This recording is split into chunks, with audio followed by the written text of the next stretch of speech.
La France va gagner la Coupe du Monde en 2026, mais non, incroyable. Dans cette vidéo, les amis, on va essayer de discuter, de voir est-ce que l'équipe de France a de grandes chances, de moyennes chances ou de très petites chances de gagner la prochaine Coupe du Monde en 2026. Les Bleus de Didier Deschamps, on l'a vu lors des deux derniers rassemblements, a fini première de son groupe en Ligue des Nations, et ce, malgré l'absence de son joueur phare, de sa pépite, le crack de Bondy, oui, Mbappé. Alors on ne va pas ici discuter, revenir sur les tourments de Kylian Mbappé avec les Bleus ou au Real Madrid. On va essayer de comprendre et de s'intéresser plus aux points positifs, points négatifs de l'équipe de France. Est-ce qu'elle est ou non armée pour, si disons demain c'est la Coupe du Monde, est-ce qu'ils peuvent la gagner?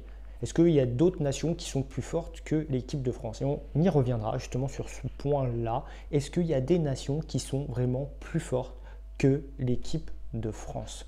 Car oui, il y a des choses à dire sur le jeu, etc. Mais en termes de machine de guerre, machine à gagner, l'équipe de France, ça fait le job. Alors oui, à l'Euro, ils n'ont pas pratiqué un beau jeu. Ok, mais quand tu as tes deux joueurs phares, Griezmann, Mbappé, qui ne sont pas au rendez-vous, c'est difficile de faire mieux. Et Didier Deschamps, il s'est adapté. Alors Didier Deschamps, même en Coupe du Monde 2022, il y avait beaucoup de blessés en attaque avant le début du tournoi. Rappelez-vous,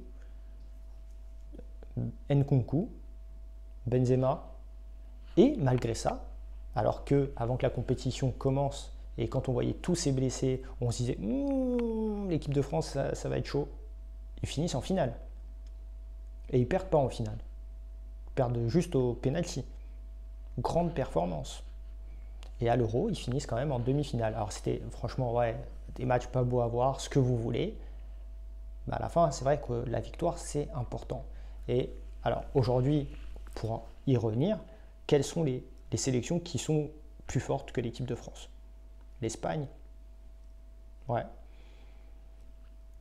Et encore, si tu as un Mbappé retrouvé et que d'ici 2026, on arrive à trouver un milieu de terrain, parce que c'est vraiment le milieu de terrain en termes de création et surtout après le départ d'Antoine Griezmann, ça va être la clé de voûte de cette équipe.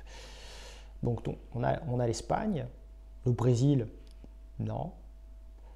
L'Argentine, Messi, après le départ de Messi en 2026, Messi il aura 75 ans. Belgique, non. Italie, non. Portugal, non. Hollande, non. En fait, tu te rends compte que l'Allemagne, voilà, donc l'Allemagne, tu te rends compte qu'il y a peut-être l'Allemagne et l'Espagne. Et l'Argentine, je mettrais quand même que ça peut être dur. Il n'y a pas tant d'équipes que ça qui sont plus fortes que l'équipe de France, en tout cas sur le papier. Donc oui, l'équipe de France a de grandes chances de gagner la Coupe du Monde 2026. Donne-moi ton avis en commentaire. C'est simple la vie parfois, pourquoi on se casse la tête?